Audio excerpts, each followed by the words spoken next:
Hello दोस्तों, आज के वीडियो में आपका स्वागत है। आज मैं कुछ ऐसे पॉइंट पे चर्चा करने वाला हूं जो सबसे ज़्यादा कमेंट के माध्यम से पूछा जाता है। तो सबसे ज़्यादा कमेंट के माध्यम से पूछा जाता है कि सर मेरा ज्वाइनिंग कब होगा, सर कितने नंबर पे हम पास होंगे, मेरा मेरिट में नाम आएगा या नहीं।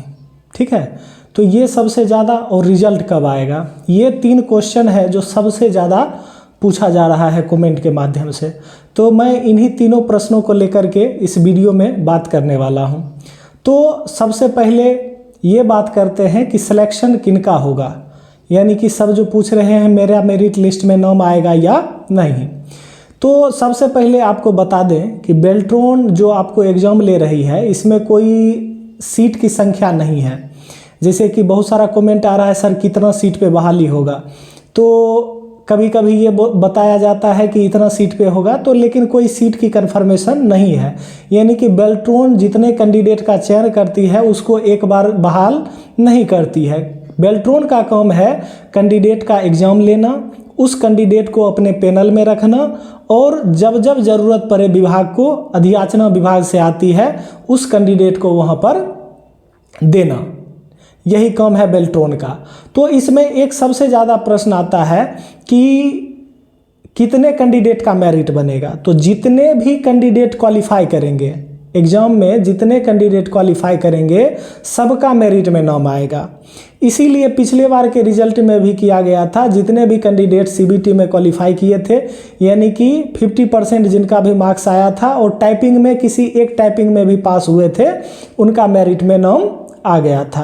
यानी कि इस बार भी इसी तरह से होगा कि जो कैंडिडेट सीबीटी में 50% और टाइपिंग में लाते हैं उन सारे कैंडिडेट का सिलेक्शन होगा, उन सारे कैंडिडेट का नाम लिस्ट में आ जाएगा। तो बात करते हैं कि क्या बहुत ज़्यादा कैंडिडेट इसमें हो जाएगा। 4.5 लाख फॉर्म फिलअप हुआ था, तो क्या सारे कैंडिडेट का लिया जाएगा। तो सबसे पहले बता दें कि पिछले बार भी कम फॉर्म फिलअप नहीं हुआ था। पिछले बार लगभग आपको 2.5 लाख फॉर्म फिलअप हुआ था, जिसमें से मात्र 7110 कैंडिडेट का चयन किया गया था, चूँकि और जो कैंडिडेट थे वो पास ही नहीं हुए थे। अभी सबसे ज़्यादा कमेंट में ये भी पूछा जाता है सर सीबीटी में फेल हैं, टाइपिंग बहुत अच्छा है, हो जाएगा। तो मेनली है क्या कि कैंडिडेट, ऐसे कैंडिडेट जो सीबीटी टाइपिंग दोनों में पास हों, तो ऐसे बहुत कम कैंडिडेट हैं, क्योंकि जिनका, और बहुत सारे ऐसे कैंडिडेट भी फॉर्म भर रहे हैं जो कंपटीशन की तैयारी कर रहे हैं। तो जिनका कंपटीशन में मैथ, जीके, जीएस ये सारा चीज़ अच्छा है, उनको ऑटोमेटिक है कि कंप्यूटर का नॉलेज कम है। बहुत कम कैंडिडेट ऐसे हैं जिनका ये भी सही है। तो कंप्यूटर के नॉलेज कम होने के कारण, टाइपिंग अच्छा होने के बावजूद भी वो क्या हो जा रहे हैं, सीबीटी में फेल हो जा रहे हैं। तो जो कैंडिडेट सीबीटी में फेल हैं उनका लिस्ट में नाम नहीं आएगा, और जो कैंडिडेट सीबीटी में पास हैं उन सारे कैंडिडेट का नाम आ जाएगा। ठीक है, तो जो भी कैंडिडेट क्वालिफाई कर रहे हैं सारे लोग निश्चिंत होकर के रहें, सारे का नाम आना लिस्ट में गारंटी है, आएगा ही। अब ये क्वेश्चन आ रहा है कि सर ज्वाइनिंग कब तक होगा।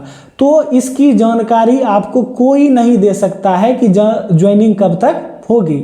ये एक क्वांटिटिव डेट कोई बता सकता है कि आपका ज्वाइनिंग 2 महीने में हो जाएगा, 1 साल में हो जाएगा। चूँकि बेल्ट्रॉन से जब कोई विभाग अधियाचना मांगेगी, यानी कि उतना कैंडिडेट उससे मांगेगी, तब जाकर के वो ज्वाइनिंग करवाता है। तो इसके लिए कोई आपको कन्फर्म अगर बता रहा है इतने दिन में ज्वाइनिंग हो जाएगी, तो ये सही न्यूज़ नहीं है। आपको ज्वाइनिंग के लिए हो सकता है कि जल्द विभाग मांग ले तो तुरंत ज्वाइनिंग करवा दे, या विभाग तुरंत नहीं मांगती है तो हो सकता है आपको लंबे समय तक इंतजार करना पड़ सकता है। अब बात हम लोग करते हैं कि ज्वाइनिंग की प्रक्रिया में कितने दिनों तक हो सकता है।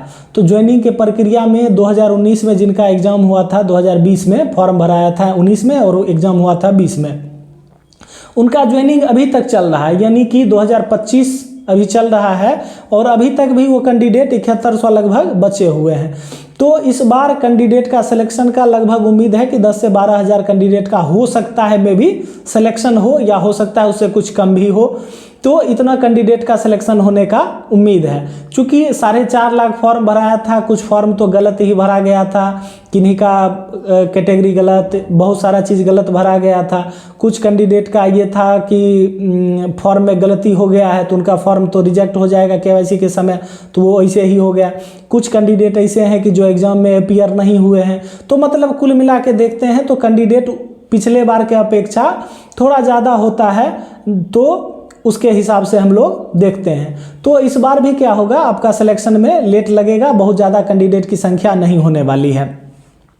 अब बात करते हैं फाइनल हम लोग रिजल्ट की। तो रिजल्ट कब आएगा, तो ये सबसे ज़्यादा पूछा जाने वाला क्वेश्चन है कि सर रिजल्ट कब आएगा। तो मैंने वीडियो में बार बार बताया है कि रिजल्ट के बारे में कोई भी आपको ऑफिशियल जानकारी नहीं दे सकता है। मैंने बार बार बेल्ट्रॉन ऑफिस कॉल किया है लेकिन कोई रिस्पॉन्स नहीं मिल रहा है। मैंने मेल भी किया है लेकिन कोई रिस्पॉन्स नहीं है। मैं इस जानकारी में जुटा हुआ हूँ कि कब तक ये कोई इन्फॉर्मेशन मिले कि रिजल्ट कब तक आएगा, लेकिन ये सिर्फ अंदाज़ा लगाया जा रहा है कि आपका रिजल्ट कब आएगा। तो जैसे कि आपको बता दिया गया है पहले भी कि अभी तुरंत रिजल्ट आना संभव तो था नहीं। अब जिनका ये नंबर ऊपर नीचे हुआ है, जो उसमें अपना ऑब्जेक्शन डाले हैं, तो उनका भी वेरीफाई हो करके आएगा। तो सारा वेरीफाई होने के बाद आपके क्वेश्चन को सही करके उसका जो फाइनल आंसर होगा वो आपको पब्लिश किया जाएगा। हो सकता है इसके लिए आपको फरवरी लास्ट तक समय लग जाए या मार्च भी लग सकता है। तो इसके लिए कहीं अधैर्य होने की आवश्यकता नहीं है कि तुरंत आ जाएगा, तो आपको इसमें समय लगना है। तब तक आप इसका प्रैक्टिस कर सकते हैं। अलग अलग एग्जामिनेशन जो है, अलग अलग भी डाटा एंट्री ऑपरेटर की फॉर्म आ रही है, तो आप उसको फिलअप करके उसका प्रैक्टिस कर सकते हैं। तो परेशान होने की कोई बात नहीं है। तो बेल्ट्रॉन में अगर आपका लिस्ट में भी नाम आता है तो समय तो लगना ही है, तुरंत आपका ज्वाइनिंग होना है नहीं। तो इसके लिए इंतज़ार करें। अगर वीडियो अच्छा लगा हो तो चैनल को सब्सक्राइब करें, वीडियो को लाइक करें। और एक बात मैं फिर दोहराता हूँ, बहुत सारे लोगों का जो कमेंट आता है, पर्सनल मैसेज आता है, उसी के रिगार्डिंग वीडियो बनाई जाती है।